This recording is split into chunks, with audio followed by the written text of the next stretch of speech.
Well, good afternoon. I hope everyone is staying cozy, dry, and safe on this very icy afternoon. As I'm sure you have seen or heard by now, we have had to cancel all of our Wednesday evening activities for tonight due to the weather.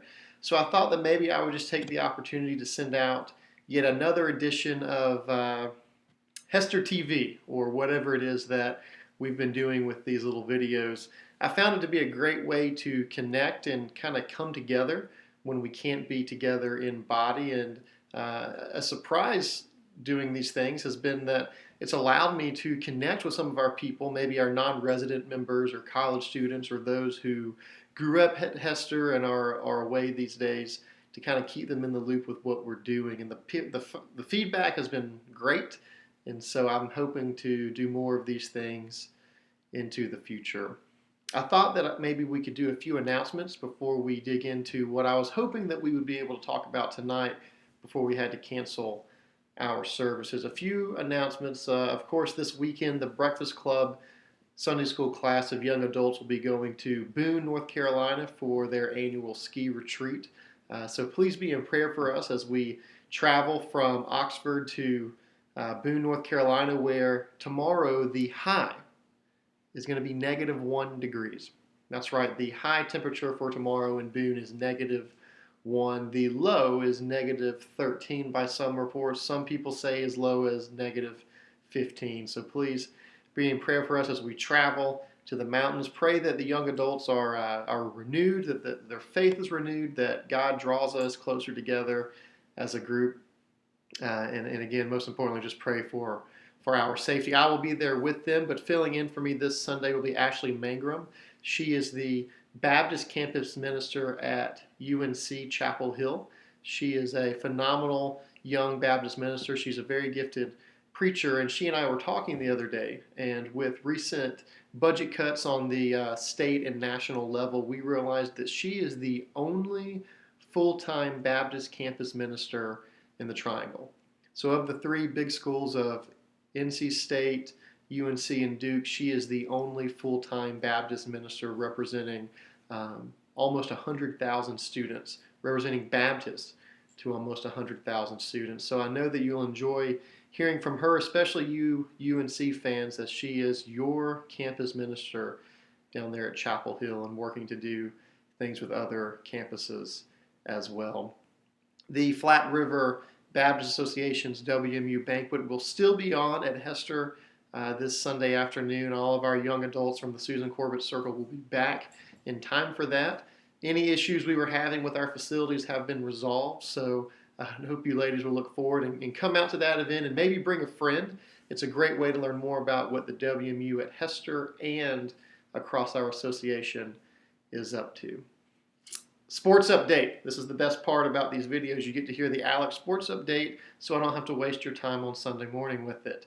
As many of you probably realize, my Demon Deacons have fallen yet again this week, this time up at Notre Dame, 88-75. Tonight, one of the biggest ACC matchups of the season, UNC will be traveling over to Durham to take on Duke University Blue Devils. Tip-off scheduled at 9 p.m. If I remember correctly, I think last year, about this time of year, UNC and Duke were supposed to play each other, and the weather, just like we're dealing with right now, kept the game from happening. I know one team was really happy, one team was really frustrated. We'll see what happens tonight. Hopefully the boys in their two different shades of blue will play, and all the bragging rights and all of that will go to the winning team. Of course, the Daytona 500 this Sunday at 1 o'clock. Jeff Gordon, hoping to get off to a great start this year for his last NASCAR season, is sitting on the pole. So hopefully he'll be able to bring him some magic one more time before he, as in his last Daytona 500. Here's the sports news that I am most excited about, and I know a lot of y'all are excited about as well. Today, February 18th, 2015, is the first day of spring training. That's right, all of the pitchers and catchers have reported down to Florida and Arizona and all the different places that the teams go for spring training. Baseball is right around the corner. Baseball, the best game ever made, the American pastime, the game that truly identifies us as who we are as a people. I can't wait. It's the greatest thing. And with baseball comes something that we get really excited about around here, the Flat River Softball League, the premier softball league in the state of North Carolina, and one of the best leagues, I think, across the country. If you're interested in playing on this year's Hester softball team, there will be a meeting March the 1st immediately after services, and there'll be more information about that to come. So if you have been able to get out today, I know that it's still icy and a lot of people are still in their houses, but if you have been able to get out, or maybe you've turned on the TV and you've seen the news, you've probably likely seen these people that looks like they've been going around cleaning chimneys. It looks like they've got soot kind of smeared all over their faces, and there's a reason for that. Today is Ash Wednesday. Today is the traditional first day in the season of Lent that a lot of our other brothers and sisters from different denominations celebrate as Ash Wednesday. And many of them go into church services and they are marked with the sign of the cross on their foreheads with ashes. And we're going to say more about that here in just a minute. But today is the first day of Lent. Lent being the 40 days just before the Easter season, just before Easter Sunday, excluding Sundays. I think it's 46 days counting the Sundays leading up to Lent. And just like Advent does for Christmas time, Lent prepares our hearts, spiritually speaking, for Easter Sunday. Lent gets us thinking about the resurrection of Jesus, thinking about the sacrifice of Jesus, thinking of the life of Jesus. And it puts us in the right frame of mind, the right spirit to identify ourselves with Jesus, to truly take on the life of Christ in our own lives and follow him to the resurrection. Easter is the most important day and the most important season for us as Christians, because with Jesus' resurrection, with his defeat of the grave and his defeat of sin, we have been given the abilities to live new lives. We've been given the ability to inherit an eternity in heaven with him. That's all because of the resurrection. Lent reminds us of the cost. Lent reminds us of all the things that Jesus did for us before we get to Easter Sunday. And Ash Wednesday, as I said, is the first day of this 40-day journey in Lent. Ash Wednesday goes back to, it starts, starting Lent, a season of self-denial, where each of us is called to let our own lives decrease so that the life of Jesus might increase in us and among us and in our world. Ash Wednesday starts this season of self-denial and sacrifice with this lesson. People go into churches of different traditions, Catholics, Episcopals, Anglicans, Presbyterians, Methodists, and even some Baptists these days, and they're marked with the cross and ashes on their forehead. And when the minister marks them in that way, he recites a passage right out of Genesis. Genesis 3, chapter 19. He says, "Remember, O mortal, thou art dust, and to dust thou shalt return." Going back to the story where Adam was formed in the Garden of Eden out of dust. God took some dust and made Adam. It reminds us of what we truly are as humans. We're something that was made by God out of dust. And one day when this life is over, our families and our friends will put these bodies back into the ground. And one day, back to the dust, we all shall go. All of our accomplishments in this life, all of our success, all of our fame, all of our glory, all of our possessions, anything that we do or win or attain in this life, when it's all said and done, it becomes dust. We go right back to where we started. And Ash Wednesday reminds us of that. Ash Wednesday reminds us that our lives is but a blip in the whole grand scheme of God's universe. That's not to say at the same time that our lives don't matter. And Lent kind of puts us in the frame of mind that, we come from dust, we're going back to dust. But this time in between can be very important. We can have purpose. We can bring about great things. We can make a great impact over the course of our lives that can really change the trajectory of our world and those around us. And Lent reminds us that the only way we can do that is by staying focused on God. The only way we can do that is by first and foremost seeking to identify our lives with Jesus, the one who truly did save and redeem all things, and use our lives to tell people about that. So Ash Wednesday reminds us that we're really not a big deal, but our lives can make a big change in this world. And so the rest of Lent is a season, as I said a few moments ago, of self-denial, of giving up of ourselves so that Jesus can be more and more important in our lives. And so Christians all across the world decide to fast or give up things during the season of Lent so that they can do more for Jesus. They give up things for their lives so that Jesus can become more in their lives.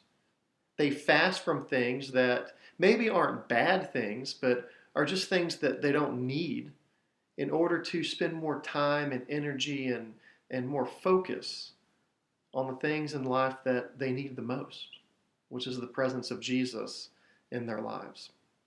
I've talked to a lot of you and heard that many of you are planning on doing this whole Lent thing again this year, that you're planning on giving up different things.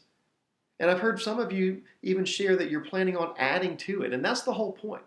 Lent isn't just about giving up things. It's about giving up things so that we can exchange them for something better. I've heard someone say that they're going to give up social media, so no time on Facebook or Twitter or any of the other things. And instead, she's going to spend time in prayer and reading her Bible. I've heard people who give up watching the morning news. They say, I wake up and I watch the morning news and it just kind of gets me depressed as I start my day. And I'm going to stop that for just a few weeks, for 40 days until Easter. And instead, I'm going to start my mornings in prayer, seeking the one who already has redeemed this world and who wants to reform this world in his own image. A lot of people like to give up things like food or chocolate. I'm a big Coca-Cola addict, so every year I try to cut out the Coke and the Chick-fil-A and all of those things. And when I'm craving those things, and I use that as an opportunity to pray, to ask Jesus to be my true strength. I've been talking to Alice, and I'm even thinking about maybe giving up all this time on the phone. We have these devices in our pockets now that just keep us constantly plugged in, constantly worried about what's going on in the world and other people's lives and just a whole bunch of stuff that really isn't that important. Kind of unplugging from all of that for a little while. Actually talking to people. Actually interacting with other people. And using that as an opportunity to be reminded of the blessings that God has given us, as a reminder of the times that we need to unplug from this world in order to connect with our Heavenly Father. When I was a kid in high school, my parents decided to do a Lenten challenge during the season of Lent. And as a family, for 40 days, we didn't watch any TV in the evenings. And this was hard because we are a TV watching family. We came home and something amazing happened. We actually started to talk to each other. We sat down and we had dinners together. We would talk, we would play games. We actually learned a lot about one another because we weren't just sitting and watching TV, we were actually spending time doing life with each other. At the end of the evenings, we would go our separate ways and we would pray and we would read our scriptures. And by the end of Lent, we were coming together and we were talking about what God was doing in our lives. We were talking about what we were learning as a family. God was molding our family through this Lenten journey into the kind of family He wanted us to be. And He was making us the people we wanted to be. And all we had to do was just kind of unplug and get away from the world for just a little while. And amazing things started to happen. And that's what this whole Lent thing is all about. It's not a requirement. You don't have to do this. You're not a bad person or a bad Christian if you don't. It's just an invitation to try something new. It's just a challenge to give up something from your life so that you can add something better to your life. And maybe in the process, receive the kind of life you've always wanted. I talked to one person who said she's not even going to give something up. Instead, she's going to add something. She's just going to read her Bible for a little while every day. And that's not something she had been doing. That's a great thing to do as well. It's all about replacing what we've got for something even better. That's what Lent does. And when we get to Easter Sunday, where we have the ultimate opportunity to replace the lives we have for the life that Jesus offers us, Lent really prepares our hearts to do that. So I challenge you to think about something that you can give up, something that you can replace in your life, something that will help you to better connect with God, something that will help you to better see what God wants to do in your life. Simplify your life. Give something up so that God can do more in your life, so that Jesus can be more in your life. Give up something that you'll miss, something that you'll wake up and say, oh, wow, I really wish I could go and have this. And when you have that craving, when you have that temptation, replace it with Jesus. Go to Jesus. Go to His Word. Let Him be your strength during this season. One more thing I'll say. If you want a practical guide through Lent, if you're looking for a way to accept this challenge, you don't really know where to start, I have been teaming up with a group called GV-FICA, the Granville Vance Faith Initiative for Community Action. And it's just a group of churches and pastors that are trying to make a difference in our communities. And I know many of us at Hester have worked with them and done things together. We have come up with what we're calling the GV-FICA Lenten Challenge. And what that is it's a calendar, and it gives you a new challenge to do each and every day around different areas of your life, things that you can give up, things that you can add. And the whole plan is that by the end of Lent, you've truly stretched yourself and challenged yourself to be in a position where God is your all in all, where following Jesus and His life is all that you need. And by the end of the 40 days, you're stronger spiritually, you feel healthier, you feel better, your relationships are made stronger. And so if you're interested in that, at the bottom of this email is 2 attachments. One of them is a calendar, which you can follow throughout Lent with various challenges and readings and scriptures. And the other one is a reflection that I wrote on this Ash Wednesday to kind of explain what's going on and to help you get started. But today, on this first day of Lent, this Ash Wednesday, I hope we remember this. We all came from dust. And one day, dust is what we're all going to be again. In the meantime, we have an awesome opportunity to follow Jesus and let Him make our lives something special, to make our lives truly count for His kingdom. This Lenten challenge is a great way to start that. It's a great way to get away and focus your time and your energy on what you want your life to mean when it's all said and done. I hope you'll take the challenge. And until next time, I hope you stay warm. Again, I hope you stay safe. And I hope you take this seriously if you choose to participate. Follow Jesus. Let Him simplify your life. Let Him take something out of your life so you can put more of Him into it. Take care. Bye-bye.